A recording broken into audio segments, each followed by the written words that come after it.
La verdad que un honor que vengan, que estén. Nosotros somos de los que creemos que la universidad tiene que dar clases, tiene que hacer docencia, investigación, extensión, pero que también tiene que tener un efecto cultural para con el barrio, tiene una responsabilidad la universidad para con su comunidad. Agradecerle a Daniel Ricci, que es un amigo nuestro, un compañero, que es el secretario general de la FEDUN, que es una federación nacional de los sindicatos de docentes universitarios. Agradecerle a Felipe Piña. Muchísimas gracias por venir.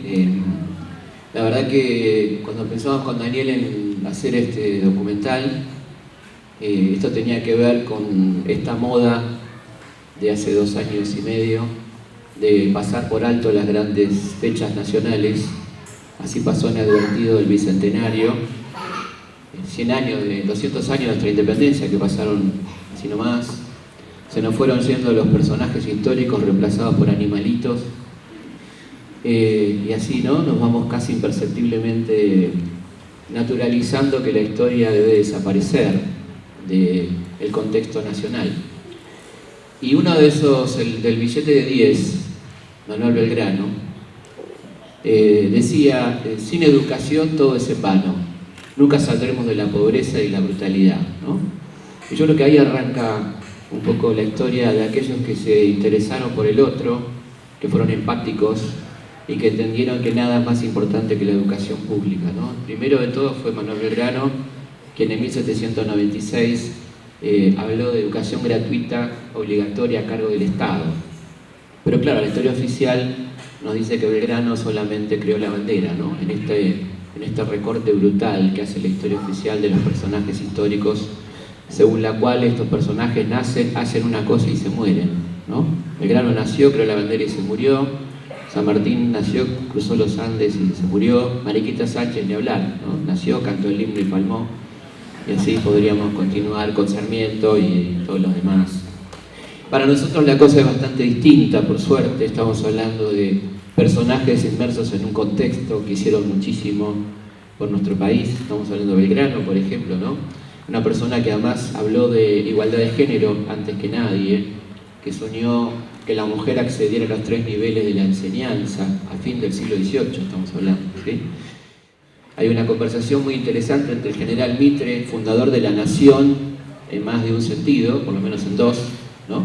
Un diario y una nación, de un país parecido en su opinión, donde le decía a Sarmiento que más que universidades lo que hay que crear son colegios normales para que salgan maestras y profesorados para que salgan profesores, pero no universidades, para de esa manera limitar el ascenso social de los sectores medios del interior del país a esos niveles, magisterio, primario y secundario. En ese contexto es que la Universidad Argentina tenía esa razón de ser de multiplicación del poder, de cuadros del poder.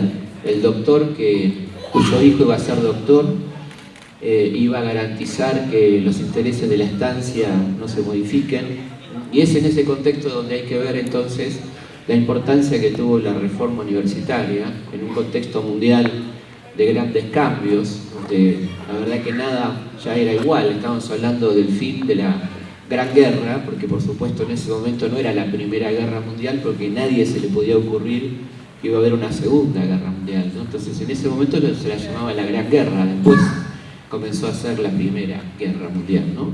Esa guerra tremenda que demostró la crueldad del ser humano, pero que también, por ejemplo, indirectamente multiplicó las aspiraciones de las mujeres, porque evidentemente en esos 4 años, del 14 al 18, la mujer demostró que podía hacer de todo lo que los hombres hacían, en la ausencia de los hombres, y fue mucho más difícil entonces negarle a la mujer los derechos cívicos, los derechos electorales. Distingo la palabra cívico de electoral, ¿no? Son 2 cosas diferentes y complementarias. Ayer se cumplió un nuevo aniversario del primer día que la mujer argentina votó en elecciones nacionales. Lo habían hecho en elecciones provinciales en la provincia de San Juan en 1928, pero la primera vez que la mujer votó en elecciones nacionales fue un larguísimo camino lleno de obstáculos, porque había que primero declarar los derechos cívicos de la mujer, porque la mujer había sido declarada incapaz por el Código Civil de 1871. Es decir, que un incapaz no está en condiciones de votar. Recién en 1926 se amplían los derechos que permiten avanzar muy contracorriente, porque los conservadores nunca quisieron saber nada con que la mujer vote, ¿no? Inclusive en el año 32 se aprobó en la Cámara de Diputados el derecho a votar de la mujer, que fue bloqueado en el Senado con argumentos increíbles, como por ejemplo el senador Pacho Uriburu, el tío del dictador, que decía que Dios no quería que la mujer vote. Se ve que el tipo hablaba con Dios, una línea roja, no sé cómo sería, y Dios le dijo, o no sé cómo, ¿por qué decía el tipo este, que está en el diario de sesiones, si lo quieren ver, que la mujer no podía votar porque Dios no quería, porque la mujer tenía el periodo menstrual? ¿Y qué pasaba si el domingo electoral la mujer estaba con el periodo y no podía votar? Evidentemente la naturaleza no admitía que la mujer vote. Esto se escuchó en el Senado de la Nación, que por suerte hemos mejorado mucho, como vieron en el video del debate, ¿no? Como hemos mejorado enormemente, ¿no?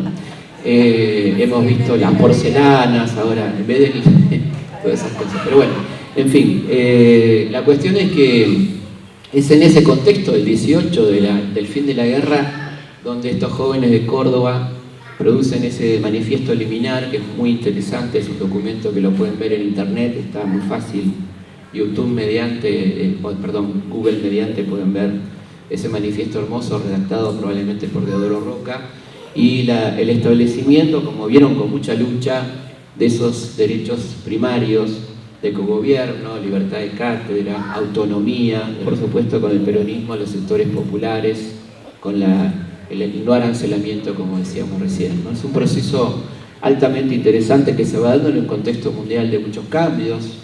Me gusta decir, porque pasa muy rápido esto en estos contextos, que siempre empezamos por contextualizar a partir de Europa, cuánto influyó, por ejemplo, en la reforma, la Revolución Mexicana, ¿no?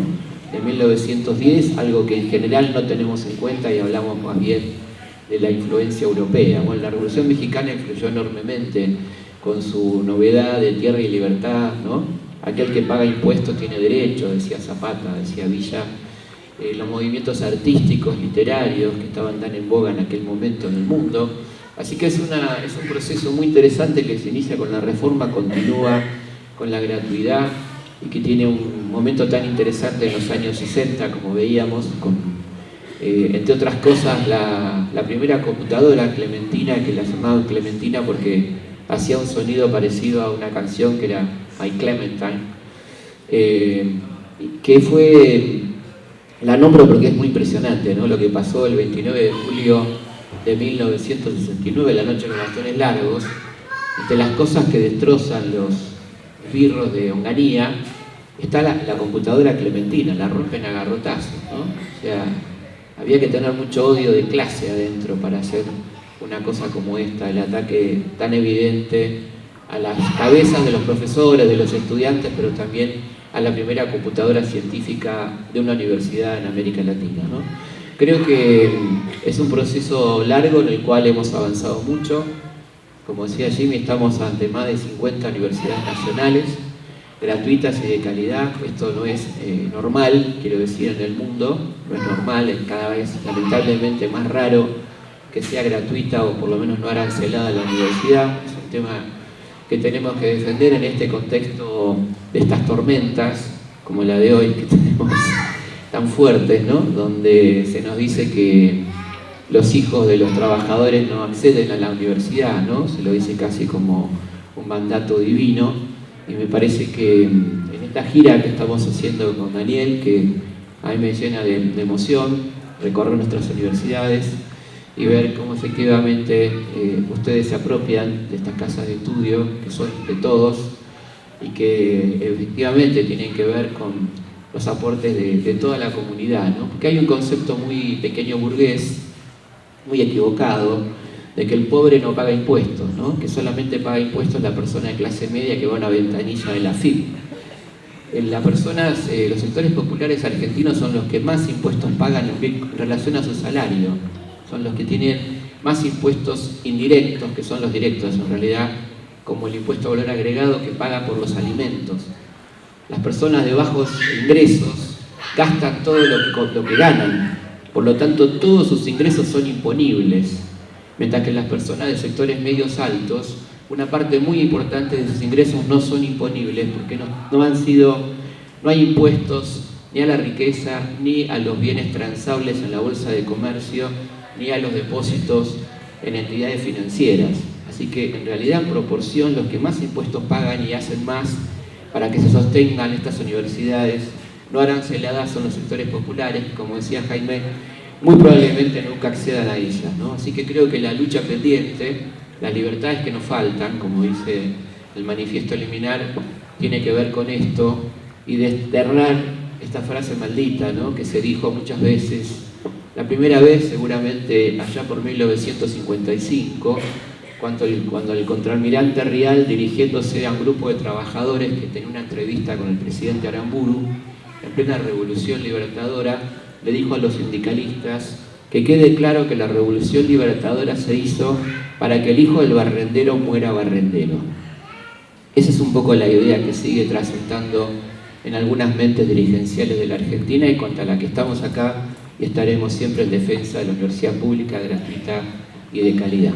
Sí, como vimos, la mujer era absolutamente minoritaria para fin de la década del 10, comienzo de los años 20, y bueno, lo era, por supuesto, no existía la mujer en fin del siglo XIX. Tenemos el caso de nuestra querida primera médica, la doctora Cecilia Grierson, que fue la primera estudiante de medicina, que la pasó muy mal, que recibió el bullying de sus compañeros y el ataque de sus profesores.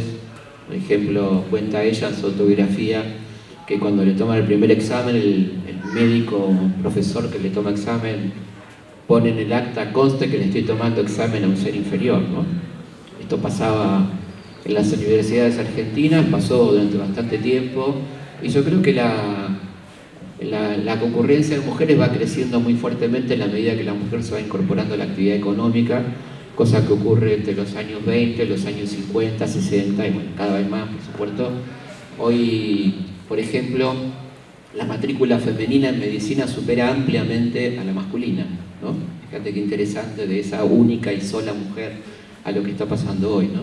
Así que hemos avanzado mucho, pero fue un proceso muy lento que llevó su tiempo, que iba obviamente en relación a cómo la mujer se va incorporando al mundo económico, que no tenía solamente que ver con ganar dinero para mantener a su familia o a sí misma, sino la idea de la independencia de una mujer autónoma que podía salir a la calle, transitar los medios públicos, como lo describe con admiración Alfonsina Storni, ¿no?, esta extraordinaria escritora argentina que cuenta la mujer moderna, la mujer que viaja en tranvía, la mujer que lee, la mujer que participa activamente de la política, en ese momento las socialistas, etcétera, ¿no?, como era ella. Así que creo que fue un proceso lento y gradual, y hoy estamos en esta explosión, afortunadamente, ¿no?, de la mujer que se va empoderando.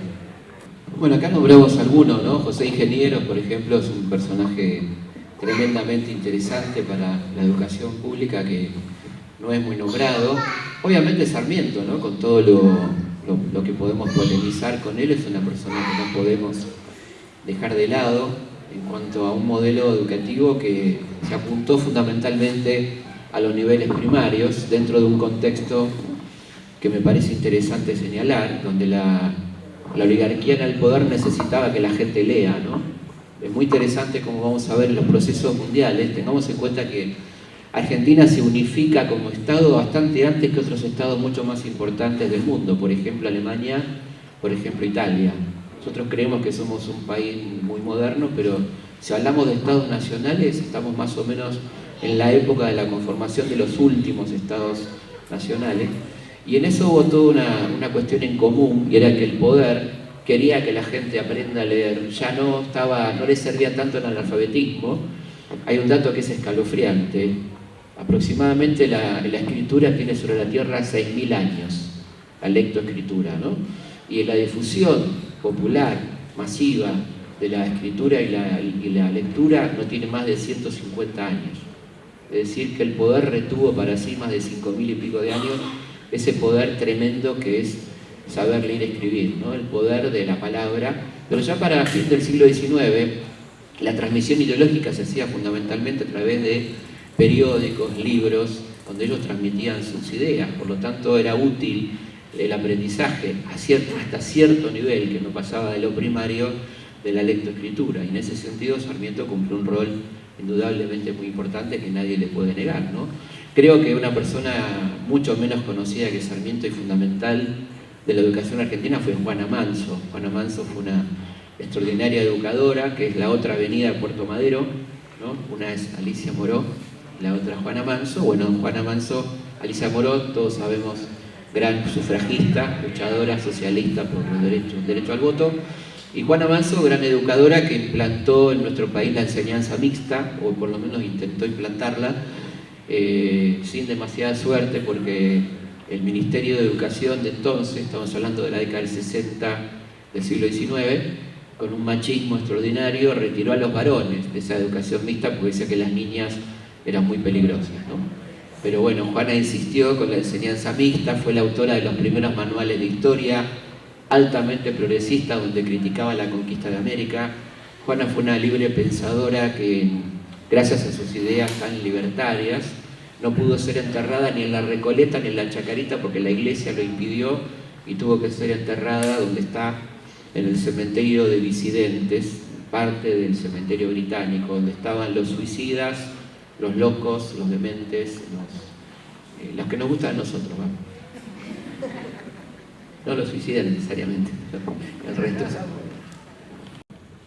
Bueno, la verdad que se los vengo dando en directo porque estoy yendo a muchas escuelas secundarias hablando del tema este que me parece fundamental, y que es la educación sexual integral, que es una palabra interesante porque no pasa por la lámina del aparato reproductor masculino y femenino, que los chicos lo tienen bastante claro, les debo decir, sino pasa por entender la nueva sexualidad, las nuevas opciones sexuales, la contracepción, muchísimas cosas que deberían ser lo más natural del mundo y que los sectores reaccionarios, como siempre, tratan de retardar lo más posible, ¿no? Yo creo que es una lucha muy importante, y la primera lucha es dar a conocer de qué se trata el proyecto, porque vemos opiniones todos los días en las redes y en los medios que no tienen nada que ver con lo que establece el proyecto, donde dicen que les van a enseñar a los chicos a masturbarse, no sé cuántas fantasías más que son típicas producto de ciertas mentes perversas, ¿no? Y que no tienen nada que ver absolutamente con la ley de educación integral tan necesaria y tan importante, que salvaría tantas vidas, que, bueno, y además algo muy importante que se dijo por suerte, ¿no? En esos debates previos en el Senado, el derecho al placer, que no parece, acá parece que estamos hablando de biología, ¿no? De una especie de obligación de cómo tienen que ser las cosas, y algo tan fundamental y tan erótico en el sentido griego, que eros es vida y tánatos es muerte, ¿no? Algo tan vital como la sexualidad, que tiene que ver con lo más lindo de la vida humana, que es el placer, ¿no? No nos olvidemos de ese detalle, porque si no, parece que estamos hablando de un hecho formal, ¿no? De un hecho que debe cumplir ciertos requisitos nada más. Estamos hablando de que la gente sea feliz en alguna cosa, por lo menos en un momento de tanta infelicidad como el que estamos viviendo, ¿no?